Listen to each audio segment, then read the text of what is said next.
This is the In Focus podcast from The Hindu.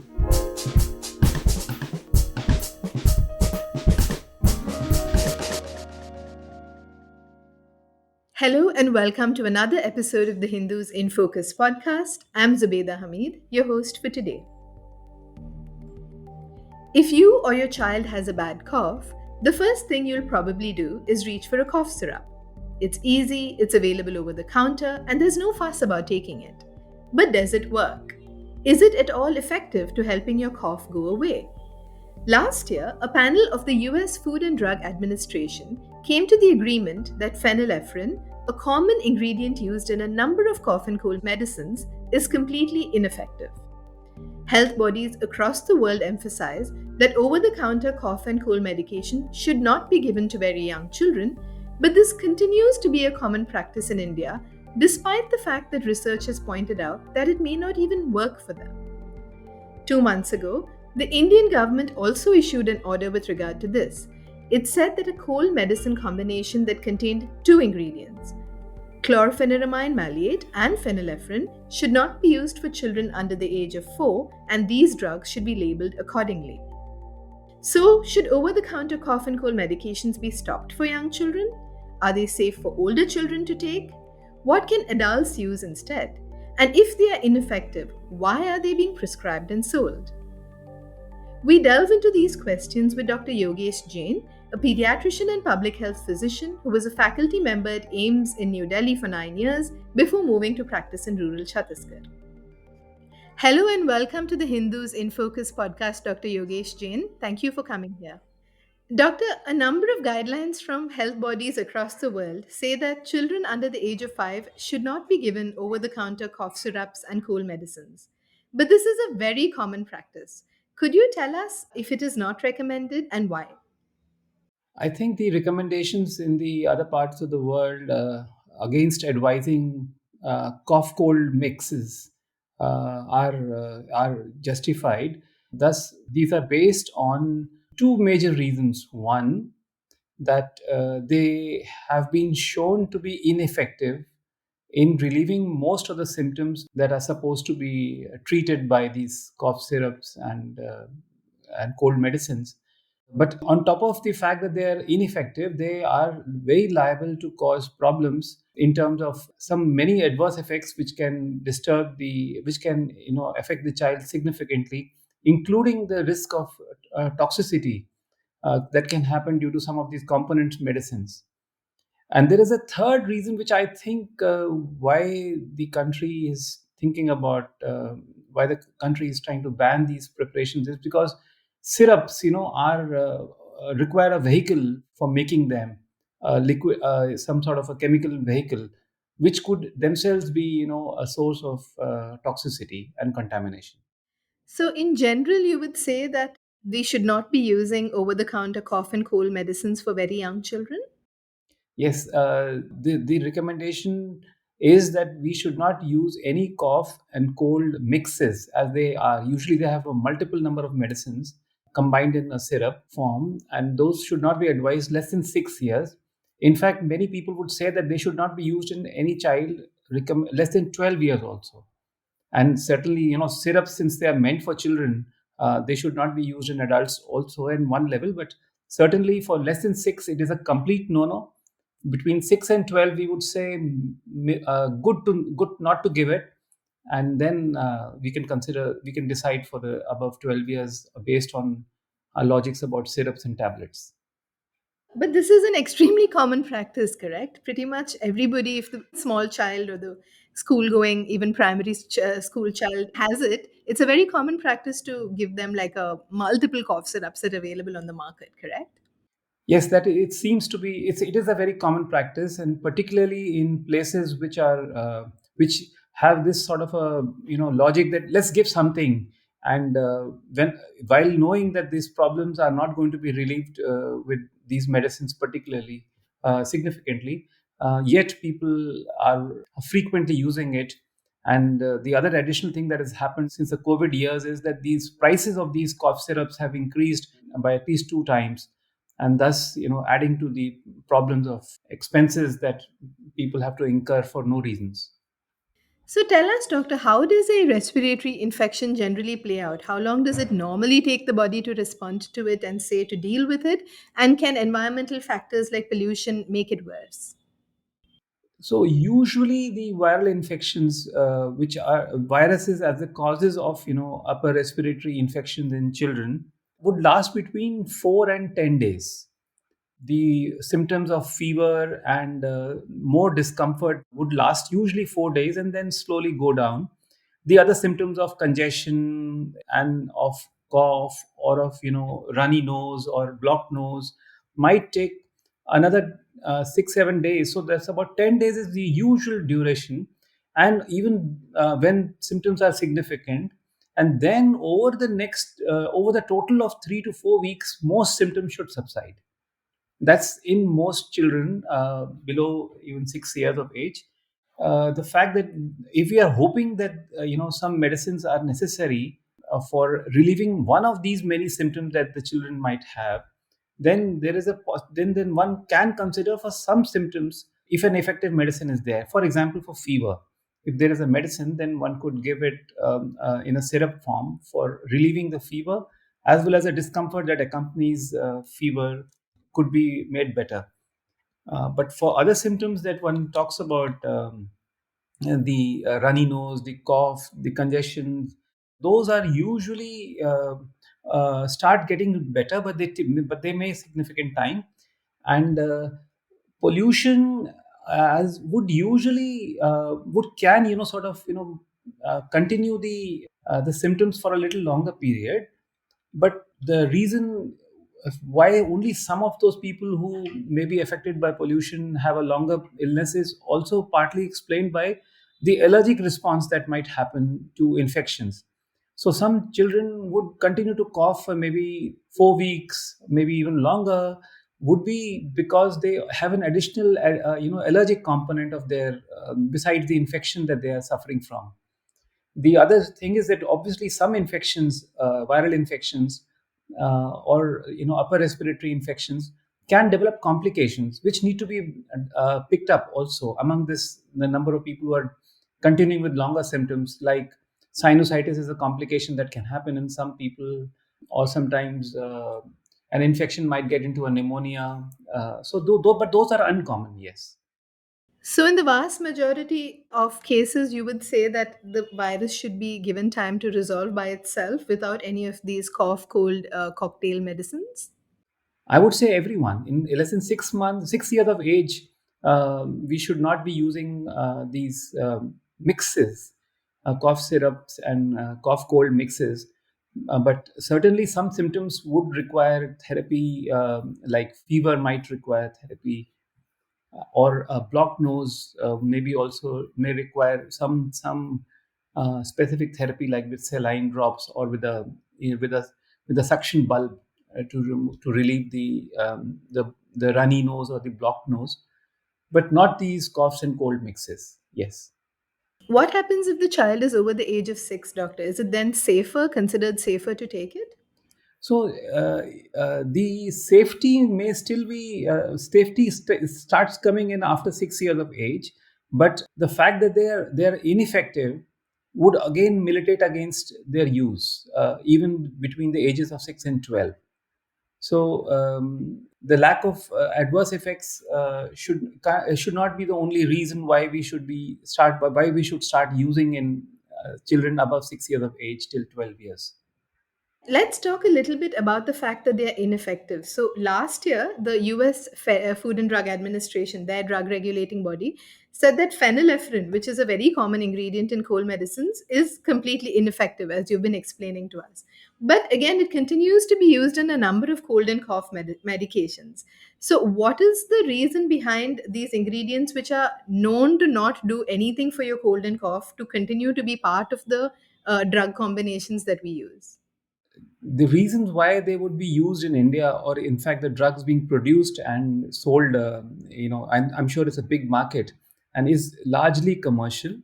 And I would say the lack of adequate knowledge levels of our physicians who continue to prescribe these medicines in the vain hope that they may work, without being concerned about the side effects that they may happen. And phenylephrine not only is ineffective now, as proven by this by studies, and many studies, if not one, but the fact that they have significant side effects, which can cause symptoms like irritability, confusion, dryness of the mouth, sometimes hypertension, sometimes seizures, also convulsions can happen in some children. And the fact that if they are wrongly used and the doses are wrongly used, they can cause problems like the toxicity, which can be much worse than just adverse effects with common doses. That sounded a little scary, Dr. Jane, because have been cases of parents accidentally misreading the dose or giving too much where very little is required, correct, when it comes to these syrups? Yes. Yes, this is a common problem, particularly if they feel that the symptoms that were supposed to be relieved by the dose is not getting relieved. So they feel that probably they've underdosed till now, and they repeat a dose oftentimes. This is a common problem in the first 2 years of age, where doses suddenly can become excessive for the age that the child is supposed to be getting for. You told us, however, that they continue to be prescribed by physicians as well, doctor. So, do you think that there is a call for a larger movement for, say, pediatricians and other physicians to stop prescribing these medications for small children? Absolutely. I would say not only pediatricians. For example, in this country, more than 95% of children are seen for their illnesses by non pediatricians. So, anyone who looks after a child, and that would include a large proportion of, large numbers of doctors who are non pediatricians also, but also nurses and other public health staff like community health officers, as well as the nurses, the auxiliary nurses that we have in our health and wellness centers, but also the private practitioners, of which we have a great diversity in this country, varying from informal practitioners to specialist physicians working in the private sector.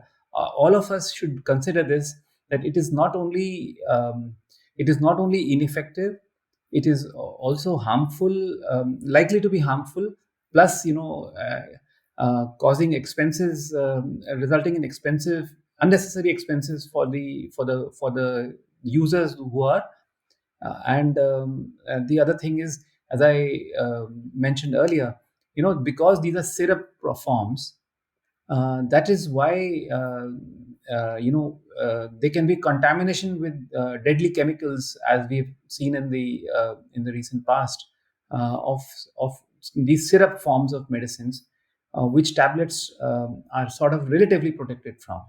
Let's talk a little bit about that, doctor. So, cough syrups that have been made in India have got a lot of backlash last year because of the reported deaths of more than 100 children in Gambia and other countries.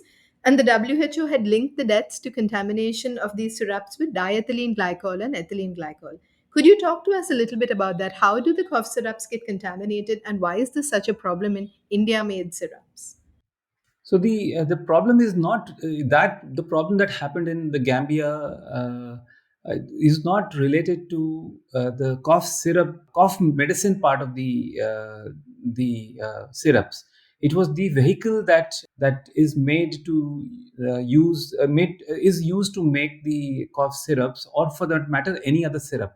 For example, the similar problem of contamination of syrups with diethylene glycol even happened in the mid 1990s, when paracetamol syrup was contaminated.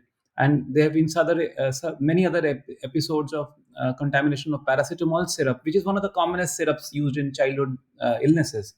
But so why not for cough and cold syrup, which are also reasonably commonly used, and irrationally in our third world countries, including India. So those places, the problem there is that the preparation, the vehicle that is often used is polypropylene glycol or propylene glycol, and in the chemical preparation of that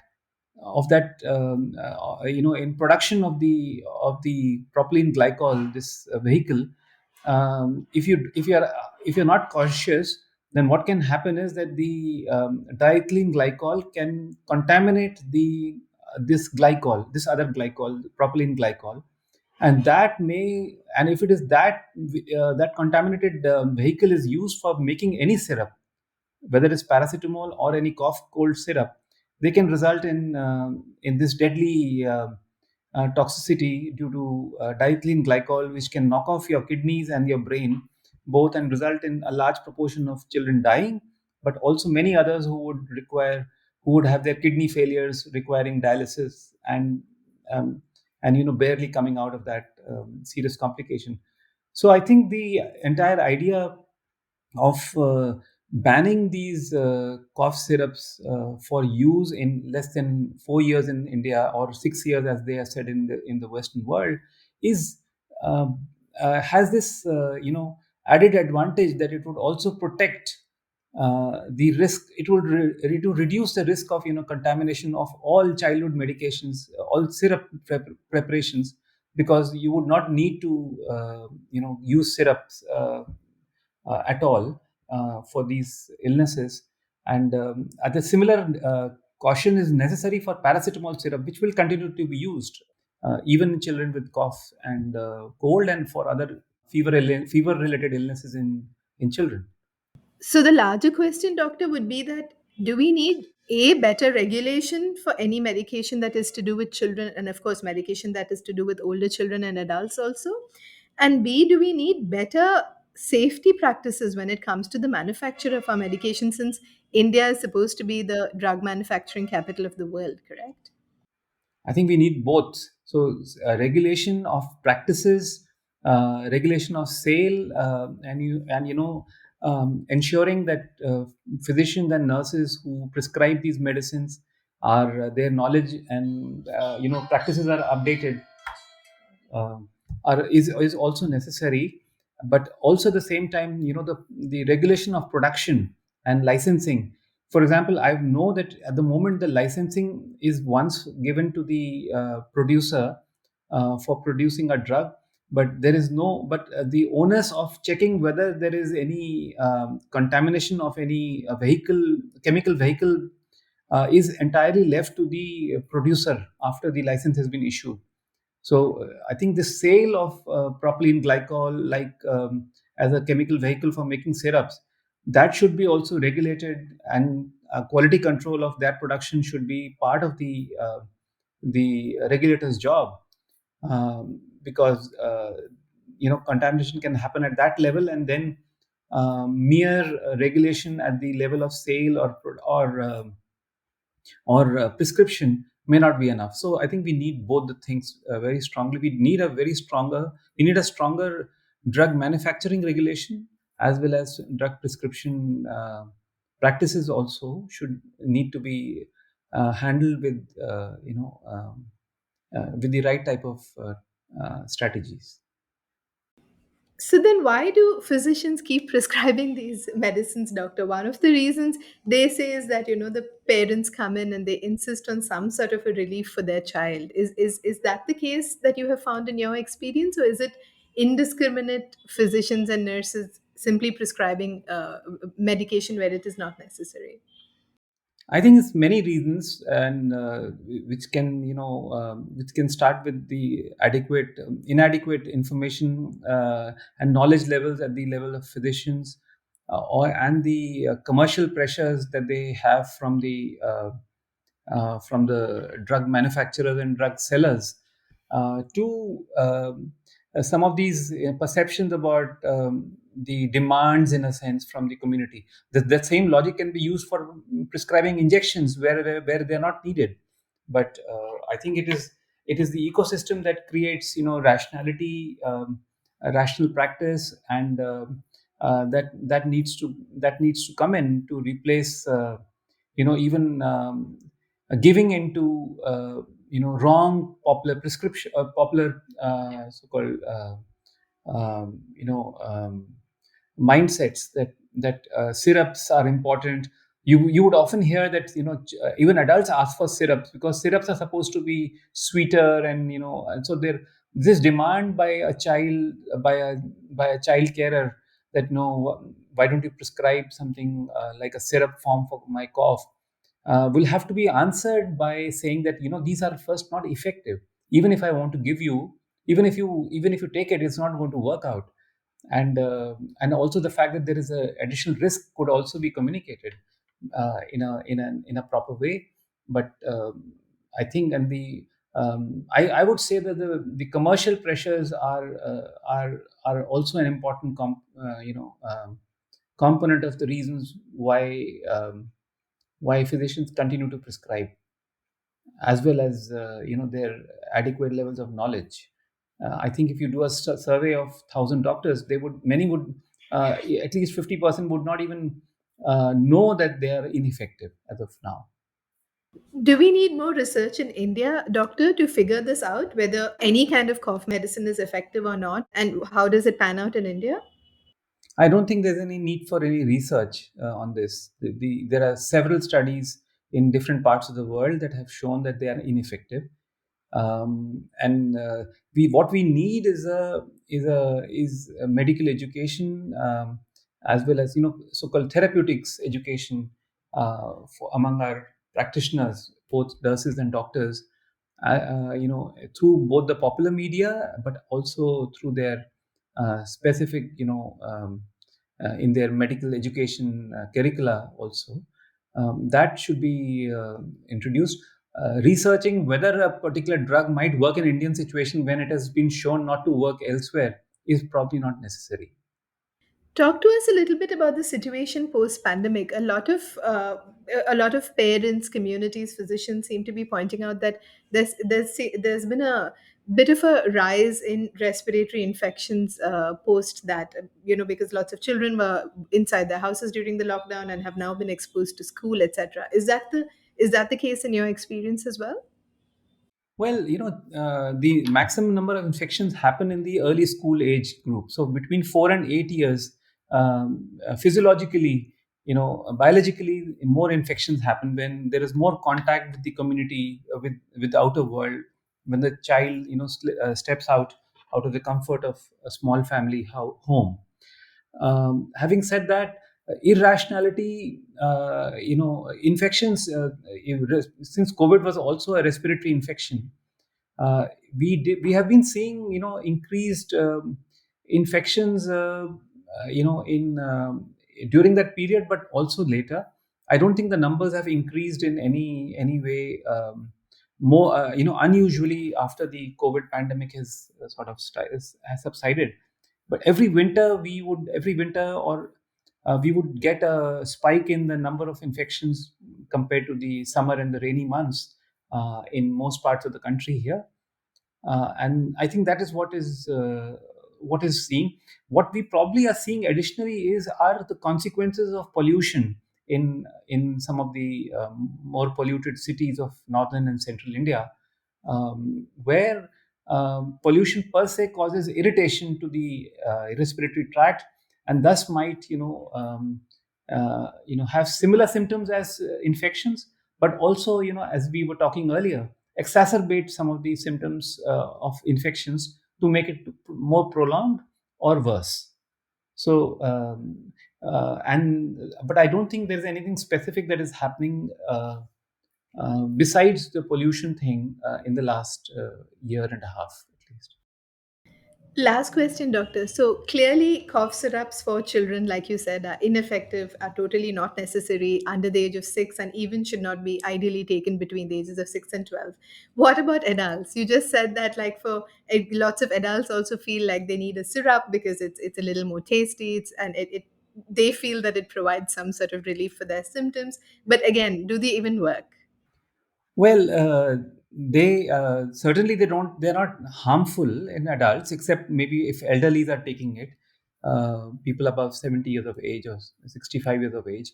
But I would say that syrups are always more expensive to make than tablets. So if there is a single medicine, say for suppressing the cough, why would I prescribe, or why would I make syrups for adults with the cough medicine for cough suppressing, Why don't I make a tablet of that medicine, which will be cheaper and easier to take? And also, as we said, it is more difficult to contaminate, a tablet than a syrup form. So, for all these reasons, I would say syrups were made to make them, the dispensing of drugs to children easier, because of the inability to swallow easily among very young children.